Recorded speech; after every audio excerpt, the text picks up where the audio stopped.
Welcome to Everything is Changing. In each episode, we focus on circular economy, ecosystem restoration, energy transformation, sustainable mobility, and water resources. I am Ahmetcan Uzlaşık.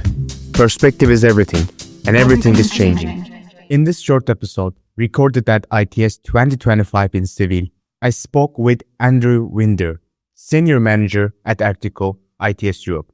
Andrew has over a decade of experience in clean and intelligent transport systems, focusing on CO2 reduction and electromobility.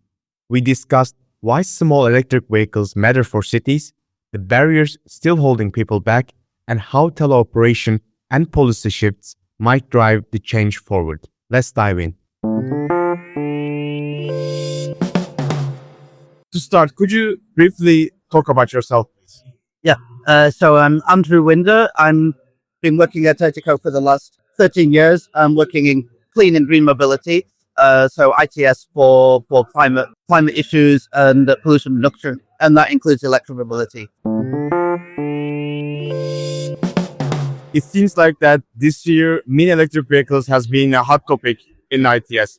Why are small electric vehicles, in your opinion, are so important for cities today? I think it's more of a one issue in Europe compared with America. We have older, more historic and congested cities. So that's an important thing. And more cities are taking the lead in terms of pollution reduction. So there are cities almost acting like countries where there are restrictions or urban access restrictions for different kinds of vehicles. And usually EVs are exempt or have an advantage. So that is one thing with smaller vehicles. The other thing is maybe an affordability issue. Traditionally, electric vehicles have been quite expensive, and we want to make them more affordable to ordinary people. And there's some projects like the ZEVOC project that we're running in Artico.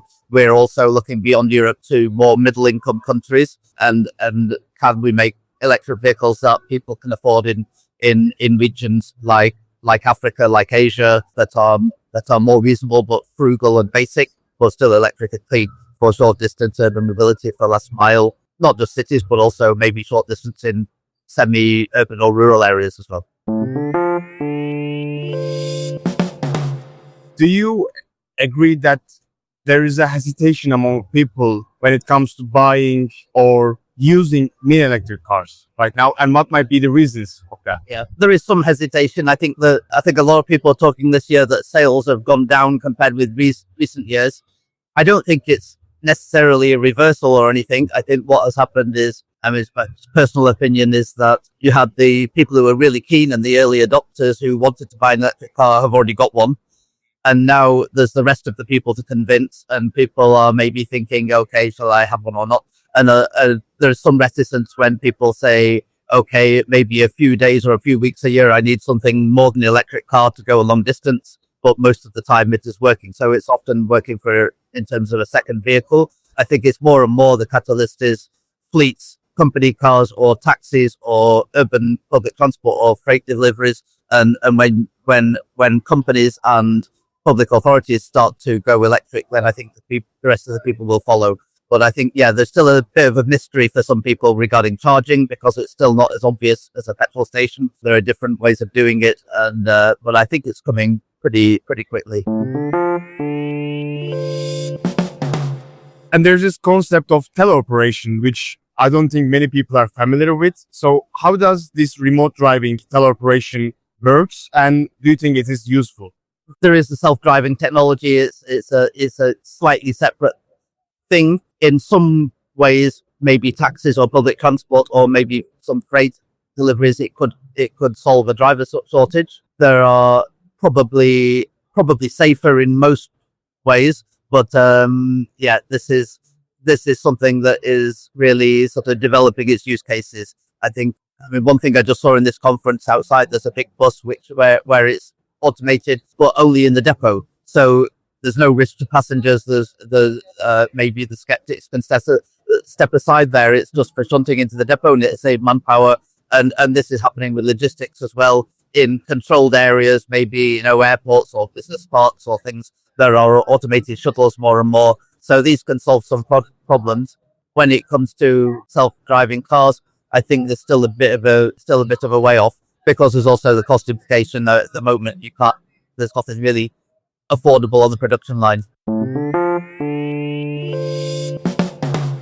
And when it comes to, again, mini electric vehicles, what rules or laws do you think needs to change to help this mindset grow? I think at an urban level, more and more controls on polluting vehicles are helping EVs. I think certain tax breaks, of course, I think the period is ending when people are getting the subsidy to buy electric vehicles. I think the governments have other things to spend money on, and it's seen a little bit as a subsidy to the rich. But on the other hand, the driving taxes, the fuel, the tax on fuel and things like this, or would be cheaper for EVs. So I think it's partly financial. I think it's also when it's a long period of fleet replacement.